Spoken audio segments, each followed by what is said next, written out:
Hey everybody. Wanted to share some tips, especially to the small business owners and entrepreneurs that I know, from an event that I attended recently that was called Millionaire, put on by Archangel. So one of the things that I continue to take away and I continue to learn, and it shows up as I work with more businesses, is the idea of the need to return to your want as a business owner. So what's the return you're looking for within your business? Now, return, most people will look at that from what's the financial return that I want from my business? And in reality, I often have to change their frame of thought and say there are three currencies in life: time, energy, and money. And they're not all weighted the same in every decision you make. There are times that I'm willing to give more money to save time or to save energy on something. There are times where I'm on a mission and I want to get things done, and I'm willing to sacrifice my time or my energy in order to save money, wherever that may look like. So there's all sorts of ways you look at that.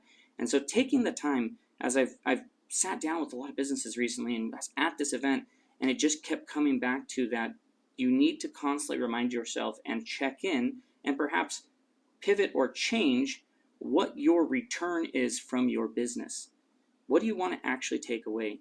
A lot of times you can map that out by being like, well, great, let's start with time. Don't start with money. Start with time. How much time do you want to spend in the business? What hours do you want to work? When do you want to be there? When do you want to go home? Energy, like what are the things I want to do in the business? I really enjoy talking to clients and helping make a change. I don't like doing this, this, and this. Great, where do I want to put my energy in the business and what do I want to get out of that? And then of course, what do I want financially? And you got to look at it from the perspective of what do I want to make financially? Like what's the big goal? And then if I broke down my budget and I was like, yep, I'm paying all the bills and I'm happy. What are those numbers? And there's going to be a range there. And that you write that down and you do what you can to go and achieve that. So always think back to what is the reason that I started doing this, and why do I want to, what do I want to take from it? What's the return I want? And shockingly, how many of them realize that they haven't looked at that, some ever, or they haven't looked at it recently. And when they start to break it down, they go, yeah, that's not what I wanted. I don't want to be doing these one-on-one things. I want to start doing group stuff so I have less stuff I have to do. Gosh, I don't want to have tasks I have to do after a call. I just want to show up and deliver and leave.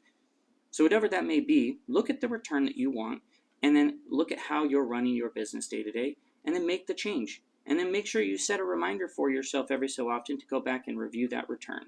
Hopefully that's helpful to you. I'm going to continue to share additional tips, so have a great day.